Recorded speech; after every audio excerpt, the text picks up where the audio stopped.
Fear expires fast in the NFL. Teams rise, teams fall.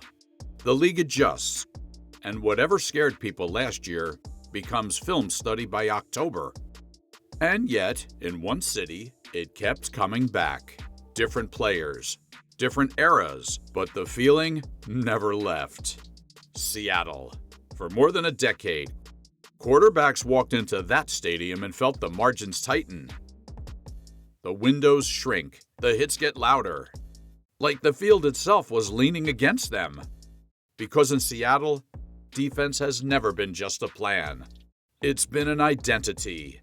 And when the Legion of Boom finally broke apart, when the noise faded and the jerseys changed, something strange happened. The fear didn't leave with them, which forced a question the league still hasn't been able to shake. Did the Legion of Boom build something bigger than a defense? Because years later, when another unit started suffocating offenses on the biggest stage, the question only grew louder. Was this just dominance, or had fear itself become Seattle's identity? To understand the dark side, you have to go back to where the fear began. Before the nickname, before the Super Bowl, before the rest of the league understood what was coming. There was just a secondary. Young, long, physical, loud. In 2012, Kam Chancellor went on Seattle radio, and fans started firing nickname ideas into the void. One of them stuck. Not because it sounded cool, but because it fit. The Legion of Boom. The players leaned in. Legion sounded like an army, a unit, something bigger than a few names. Boom sounded like the way they played. Not just hard, not just physical, personal. But nicknames don't last unless you earned them. And this one was earned every Sunday. At the heart of it were three pillars. Richard Sherman, the boundary corner who could erase a side of the field and talk the whole time he was doing it. A fifth-round pick, but he carried himself like the league belonged to him. Earl Thomas, the deep middle eraser. So much range that Seattle could dare you to throw outside and still have him arrive like he'd been waiting there the whole time. Kam Chancellor, the enforcer, the tone setter, the kind of safety who didn't just tackle receivers. He made them reconsider the route. Together, they became something offenses weren't ready for. But what made the Legion terrifying wasn't just the star power. It was how connected it felt. Chancellor described it like a brotherhood, built on trust and respect. Less a bunch of highlights, more a standard. And it showed. Seattle played a punishing, zone-heavy style that dared quarterbacks to live in tight windows while absorbing 4 quarters of contact. Every throw felt contested. Every catch felt expensive. So offenses started telling themselves the same thing before playing Seattle. Don't force it. Don't get greedy. Don't blink. Because panic was exactly what the Legion wanted. From 2012 to 2015, the Seahawks led the NFL in scoring defense 4 straight seasons. And 2013 was the year it stopped being a run and started being a warning. That doesn't happen by accident. Seattle allowed 231 points, gave up the fewest yards in football, and took the ball away 39 times. That combination, fewest points, fewest yards, most takeaways, was the kind of season people still reference decades later. But numbers don't fully explain it. Games against Seattle had a different temperature. Receivers didn't glide across the middle the same way. Quarterbacks sped up reads that normally came easy. Explosive offenses suddenly looked careful. The league wasn't just noticing, it was adjusting. And then came the night that turned dominance into mythology. Super Bowl XLVIII. On one sideline stood Peyton Manning's Denver Broncos, an offense that had scored 606 points, the most in NFL history. On the other, a defense that didn't flinch. From the opening snap, literally, Seattle announced itself. A bad snap flew past Manning into the end zone for a safety just seconds into the game, and the rest of the night felt like a door closing. Hit after hit, turnover after turnover. By the final whistle, the Broncos were dismantled 43-8. Historic offense, overwhelmed by historic defense. It wasn't just a championship, It was a statement the entire league could hear. Defense could still decide the biggest stage. And in that moment, the Legion of Boom stopped becoming a nickname. It became a reference point. Across the league, teams chased Seattle's blueprint: long corners, physical safeties, disciplined zones, hoping to bottle what felt unfair. Because the Legion hadn't just built a great defense, teams stopped building offenses to attack them.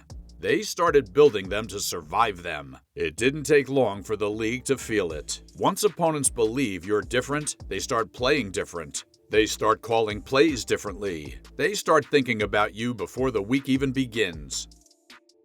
And the Legion understood that. They had swagger. They talked. They hit. But beneath all of it was clarity. Everyone knew their job. Everyone trusted the system. This defense didn't react. It dictated. Want to throw deep? Earn it. Want to attack the middle? Pay for it. Want to survive 4 quarters? Good luck. They went back to the Super Bowl the following season, proving it wasn't a one-year miracle. And even though that second trip ended in heartbreak, the aura didn't disappear overnight. But dynasties don't usually collapse with fireworks. They erode quietly, slowly, and then all at once. By the end of that second Super Bowl run, the damage was already piling up. Sherman was playing through a torn elbow ligament. Thomas was battling a separated shoulder. Chancellor had a torn knee ligament. Jeremy Lane left the game with a broken arm and a torn ACL. They'd played nearly 40 games in 17 months.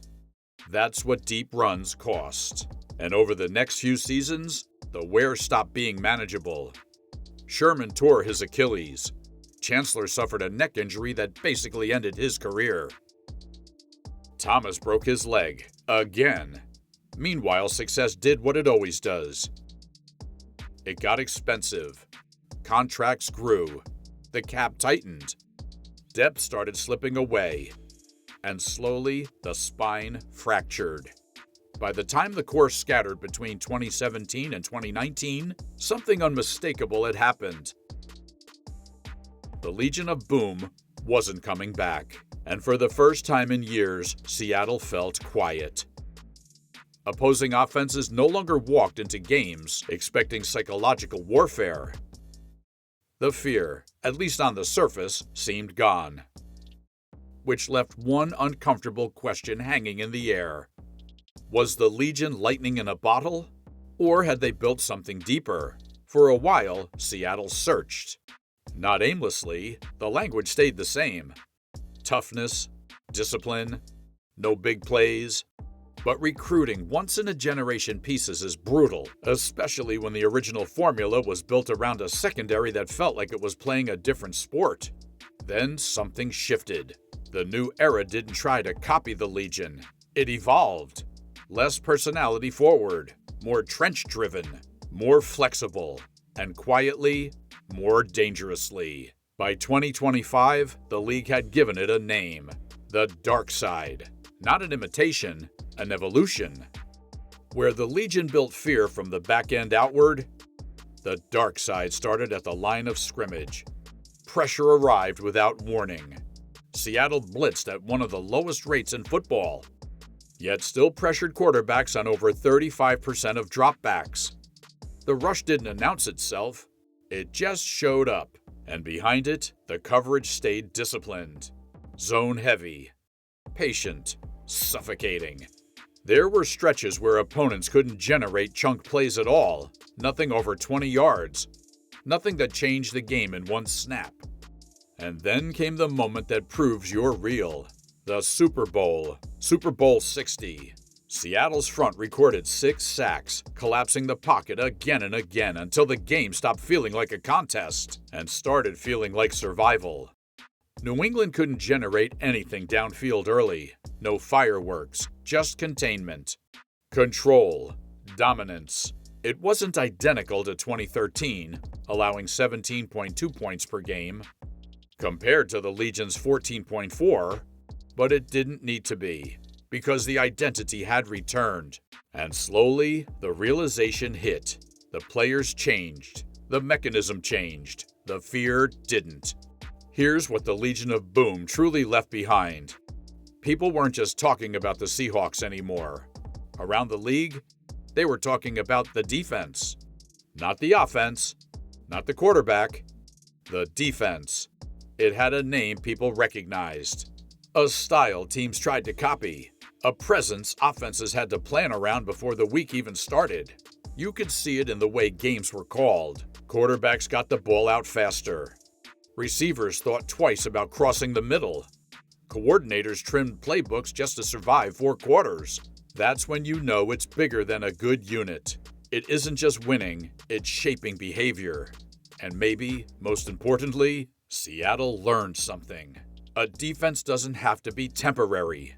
It can be identity. The dark side isn't a copy of the Legion. It's something more revealing than that. It's the next expression of the same belief. That defense, when built the right way, can define a franchise. There isn't just one way to build fear. Sometimes it lives in a secondary that dares you to throw. Sometimes it starts with 4 men collapsing the pocket until time disappears. But when it shows up in Seattle, the whole league recognizes it. Which brings us back to the questions that have followed this story from the beginning. Did the Legion of Boom create something bigger than a defense? Look around. Years later, a new unit is dominating the biggest stage in sports. That doesn't feel like coincidence. Or did they turn fear into Seattle's identity? When championship conversations start with the defense again, when the unit is discussed like something era-defining, when opponents prepare not just for scheme, but for atmosphere, the answer starts to feel obvious. Fear isn't nostalgia in Seattle. It's a standard. The Legion of Boom is gone. Their voices quieter now. Their jerseys folded into memory. But what they started didn't end. Because defenses usually dominate for a season, rarely for an era. Almost never long enough to become tradition. Yet, in Seattle, the names change. The eras pass. The blueprints evolve. And still, the fear remains. For more of the best NFL content, be sure to like and subscribe. Also, check out some of our other videos on the screen right now. Thanks for joining us, and we'll catch you in the next one.